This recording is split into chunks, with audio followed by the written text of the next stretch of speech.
Halo guys, kali ini saya mau ngobrol sedikit soal pekerjaan. Soal bagaimana sulitnya saat ini anak-anak muda kita mencari pekerjaan. Kita lihat kemarin terakhir lah di Cianjur ya. Ketika ada sebuah perusahaan retail yang membuka 50 lowongan kerja, tapi yang datang ribuan orang ke sana. Mereka mengantri, berdesak-desakan, panas-panasan di tengah jalan demi untuk bisa bekerja di sana. Ini sangat menyedihkan, bukan? Satu pekerjaan, satu lowongan pekerjaan itu begitu berarti bagi mereka. Bayangkan kalau memang benar ada 19 juta lapangan pekerjaan seperti yang digembar-gemborkan. Tapi entahlah sampai kapan. Belum lagi soal fenomena yang terjadi belakangan ini ketika para sarjana berebutan masuk bekerja sebagai PPSU, sebagai tenaga kebersihan, sebagai penyapu jalan. Ya nggak ada yang salah dengan pekerjaan tentunya ya, karena semua pekerjaan yang halal ya baik dilakukan.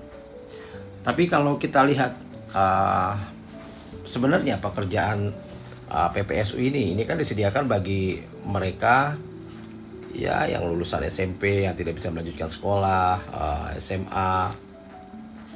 Kalau misalnya sarjana yang bekerja menyapu jalan kok sepertinya jadi overqualified ya. Harusnya sih pemerintah sedih melihat kondisi ini ya. Sayang sekali ilmu yang sudah mereka tuntut bertahun-tahun di universitas. Nah, yang lebih disayangkan lagi adalah begini, di tengah sulitnya mencari pekerjaan, ada anak muda Gen Z yang dengan mudah, dengan nepotismenya, dengan hubungan keluarga bisa mendapatkan pekerjaan yang baik, bisa mendapatkan posisi yang baik. Tapi sayangnya bukan dimanfaatkan untuk membangun karir yang baik dan menjadi agen perubahan, tapi justru menjadi koruptor termuda Indonesia di usia 24 tahun. Ya, kita bicara soal Nur Afifah Balqis ya. Nur Afifah Balqis ini terlibat kasus korupsi 5,7 miliar ya. Ya berhubungan dengan kasusnya Bupati Penajam Pasir Utara, Abdul Ghafur Masud. Jadi Nur Afifah ini adalah bendahara DPC Partai Demokrat Balikpapan. Nah, dia ini diangkat ini jadi bendahara karena hubungan keluarga dengan bupati ini.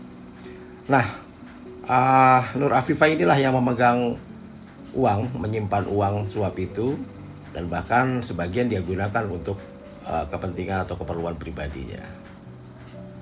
Nah, melihat kasus ini, saya rasa ya, ini bukan hanya sekedar soal kegagalan sistem dalam perpolitikan kaum muda kita, dan juga bagaimana membangun integritas dalam berpolitik bagi kaum muda.